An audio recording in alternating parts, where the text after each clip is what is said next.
Sziasztok!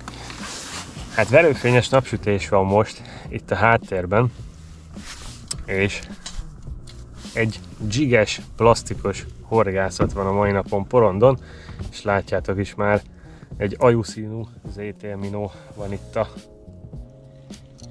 horgon végén, de ennek a adásnak most nem ez a lényege, és nem is az, hogy van ez felkínálva ezen a boton, hanem itt a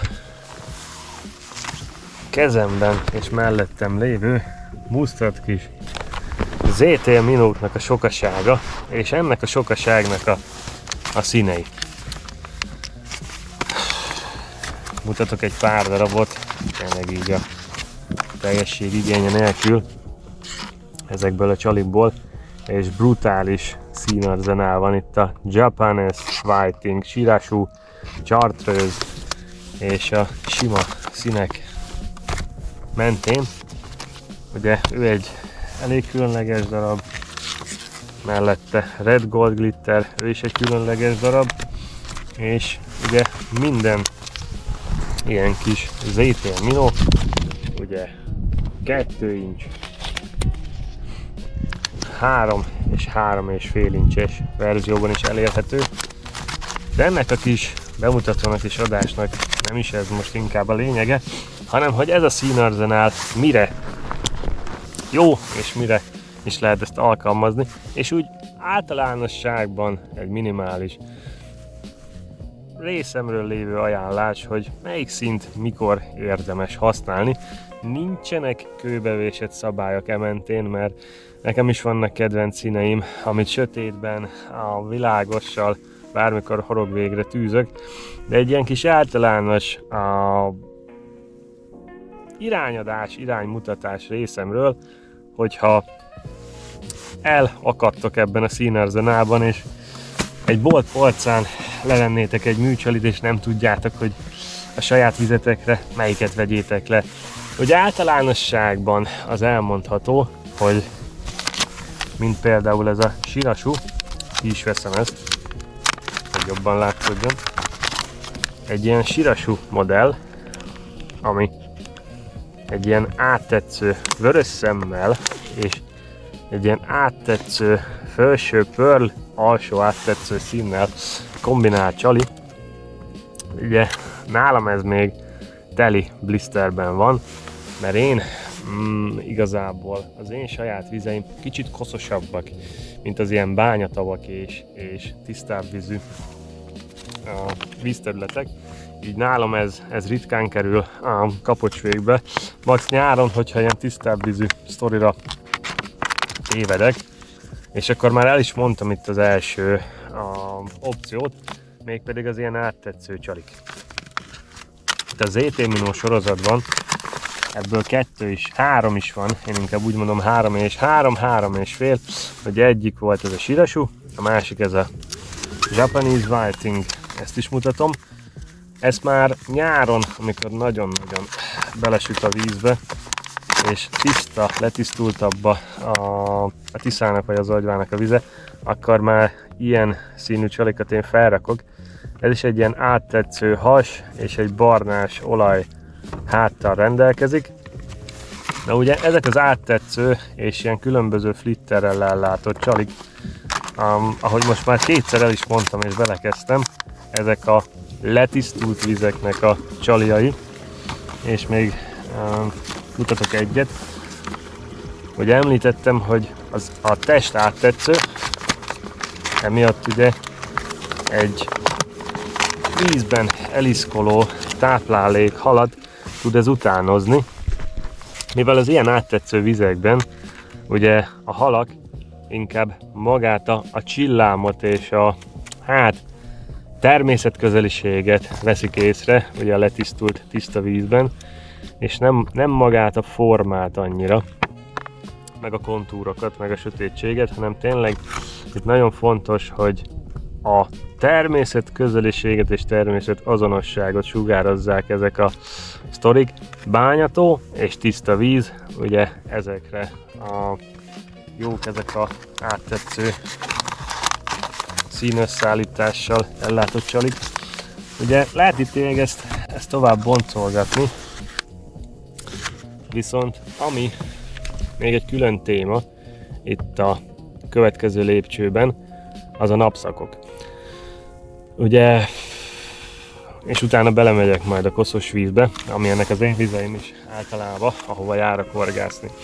Ugye fényváltás reggel este, ugye ekkor a halak sokszor olybá jobban táplálkoznak, és vehemensebben táplálkoznak, de ilyenkor is letisztult vízben is én kontúrosabb csalit tennék föl, mivel fényváltáskor hát több agressziót vált ki a bányatavon is egy ilyen fehér vagy chartreuse színű csali, amit a kontúrja miatt észrevesz ilyenkor még a rossz látási viszonyok között a hal, de nappal már ilyen letisztult vízben például egy ilyen fehéret én nem tennék föl, ugye speciál. Ugye ez volt egy kis átmenet ebben, hogy ugye fényváltáskor akár koszos, akár nem, akkor nyugodtan nyúljatok a kontúros, erősebb színekhez. Viszont a kövi felhozatal, az pedig ugye a koszos vizek, és koszosabb, ilyen hát ekkora tetszőség, nehéz ezt így kifejezni, meg nehéz ezt átadni. Ugye lehet ezt mérni sokféle mértékegységben, de igazából beleteszitek a csalit a vízbe, és ha egy ennyi idő után, ennyi mérték után már nem veszitek azt észre, akkor bizony a koszos vízről beszélünk. Én általában így szoktam ezt előtérbe venni, és így szoktam ezt mérni. Ez is érdekes, mert sokan itt a mozgásra asszociálnak. Nyáron igaz is ez, de például beszéljünk itt most inkább általánosságban, meg általánosságról. Koszos vízben ugye nagyon fontosak a kontúrok. És a koszos vízben ugye nem az élő, meg természetközeli táplálékhalat fogja a hal észrevenni, hanem magát azt a kontúrvonalat, ami megjelenik a vízben. Ezt a kontúrvonalat, ezt is nehéz így elmondani, de magát nem a kishal utánzását, hanem magát azt az erőteljes kontúrvonalat és a vízben lévő változást fogja a hal észrevenni, és ez fogja azt a kapásinget kifejteni benne. És koszos vízben bizony, akár mekkora vízmélységről beszélünk, akkor ezek a fehér, például itt a Pearl White vagy Chartreuse színek fognak jobban működni, ahogy az meg van írva. De ez mondom inkább általánosság, mert nekem is vannak olyan adott vízterületeim, ahol akár koszos, akár nem, egy adott szín működik, de ez mondom általánosság inkább, amit most így elmondok ezek kapcsán. Van itt egy Shocking Pink, őt is például tényleg zavarosabb vízre ajánlom. Ő például nálam az agyván nagyon jól bizonyított. Ugye itt is egy ilyen pinkes hát és egy sárga has, tök kontúros az egész test. Ő is erre való, viszont ami még ehhez a témához érdekes, és úgy gondolom, hogy sokatok kedvence, ez a Chartreuse színű plastik, ezt ki is veszem itt mindjárt a csomagból. Szerintem ez az a szín, ami a legtöbb horgásznak a táskájában először bekerül és horogvégre kerül. Ez a Chartreuse zöld. Megmondom őszintén, nekem is nagy kedvencem, mert szerintem ő az a univerzális választás, amivel talán kimondható, hogy nagyon nehéz mellé lőni, viszont a Chartreuse-nek is, ennek a zöldnek is vannak árnyalatai. Ugye a világos zöld az a kicsit tisztább, vagy akár nyári nagyon napsütéses vízben tud jól működni, még ahogy megyünk bele a sötétebb Chartreuse változatokba, az meg már ugye hajaz egy ilyen sötétebb, tónusosabb karakterre, ami pedig jó lehet itt a koszosabb vizekben is, de egy ilyen átmenetes csali, aminek például egy sárga a hasa, és egy kicsit, nem azt mondom, hogy nagyon sötét a háta, de sötétesebb a háta, az például egy tök univerzális csali, mind a kettő vízre, szóval ha az egész szortimentből egy csalit kéne választanom, akkor például ő lenne az első választásom, mert ez tud működni mind a kettőféle vízben. Amiről még érdekes itt a színek mellett, ugye, meg a flitterek mellett beszélni, az úgy gondolom, hogy a sötét színek és a sötét színeknek a jelentősége, bár itt most olyan gumim nincs is megtűzve, de mutatok egy Blue Dot Sardint, ugye egy ilyen szardína színű csali, és itt egy kicsit ezt már be tudom mutatni. Ugye, ami manapság nagyon divatossá vált, ezek a sötétkék és fekete színű csalik, bár ennek a hasa pearl, de a háta az már erre pont jó. Ugye ez egy élethű csali, de ha ez telibe fekete lenne, amilyen a csalinak a háta is, akkor például az még egy nagyon jó opció lehet koszos vízben.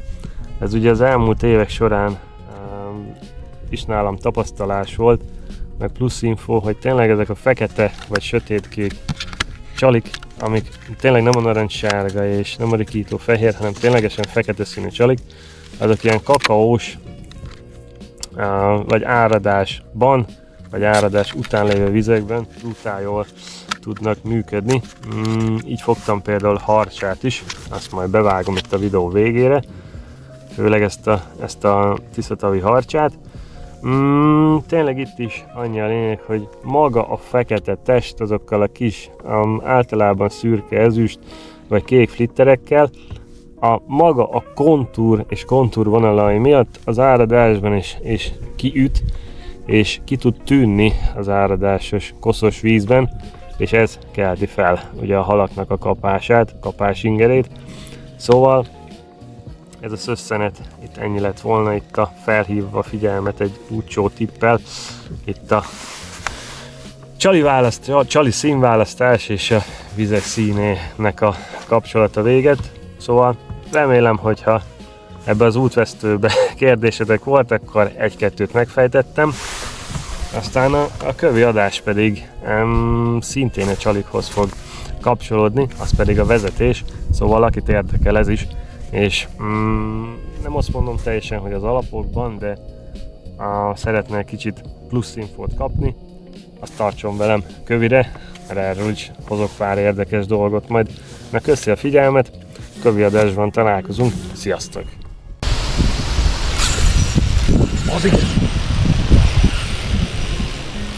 Na vége! Ebben a kakaós vízben azért nem egyszerű a peca, de végre leverte valami a kisgumit. De a kakaós víz miatt raktam egy ilyen sötétebb vízülsadot.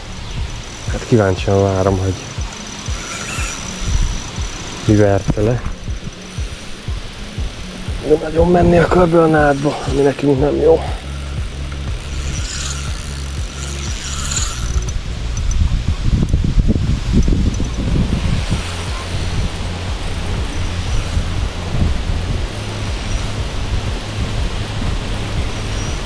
Ez a kis 0-10-es Spin Blade brutál szép hívben dolgozik. Hát nagyon kíváncsi vagyok, hogy milyen hal lesz végül.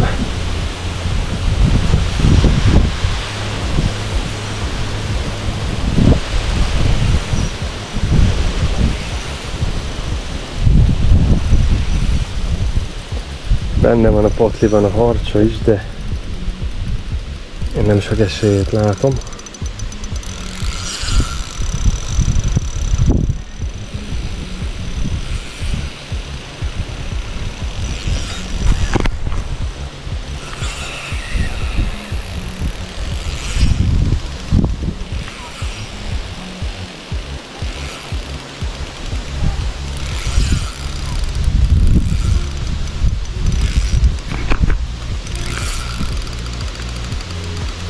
Nagyon kíváncsi vagyok, milyen hal lesz.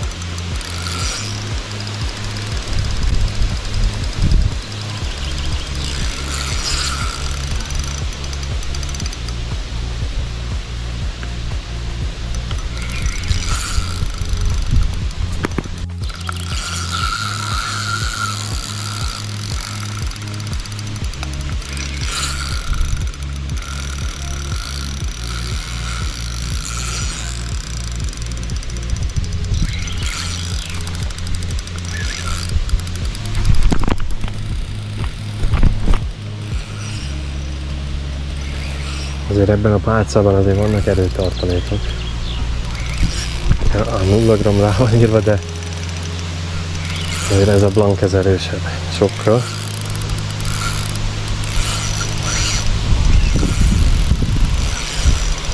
Amit harcsásan viselkedik. Nagyon kíváncsi vagyok, milyen hal lesz.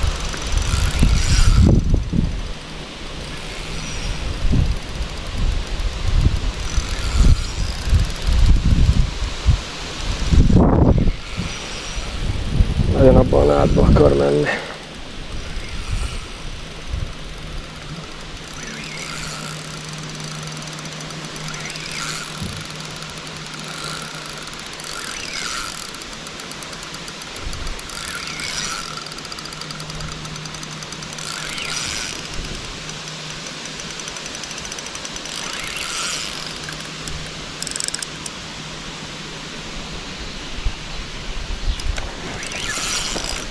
Kicsit ellébb jövök hátra.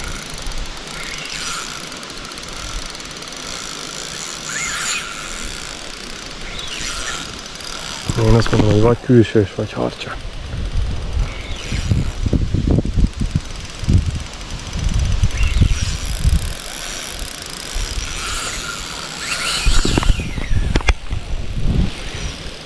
Brutál jól dolgozik ez a spin blade.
Nagyon kíváncsi vagyok, milyen hal lesz.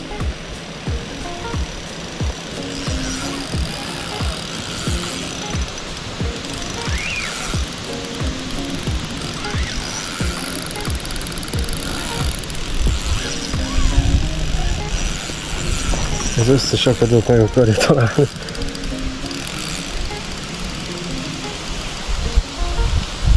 Na, talán most meglátjuk.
Így 3-as zsinór, hasonlóan 15-ös fluorokarbon, szigár, az bírja a strapát, Itt a 3-as zsinóra kérdés, hogy az akadóban mit fog bűvölni ezzel a hallal. De ráérünk. A Bottas bírja, itt a zsinóra kérdőjel.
Szerintem a harcsa.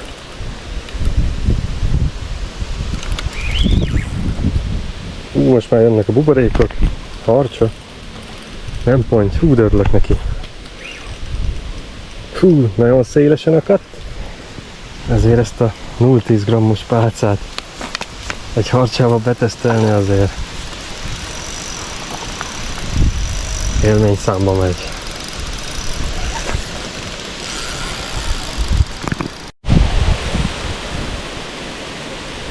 Csak jöjjön ki, most már azon kell imádkozni. Hú, de örülök, hogy nem pontja. Szép harcsa, nagyon jó, ilyen 5-ös forma. Ebben a szürke, koszos, mocskos vízben ismét egy sötétebb gumit tettem fel. Ugye ez a kontúros szín jobban látszik. Ott a harcsa. Fú, de szép. Remélem most már tudjuk szákolni. Hát még nem olyan egyszerű. Még megy. Hagyj menjen. Ilyen szép 5-ös forma. Na, remélem most már kijön. Ott a hari. Még nincs ott.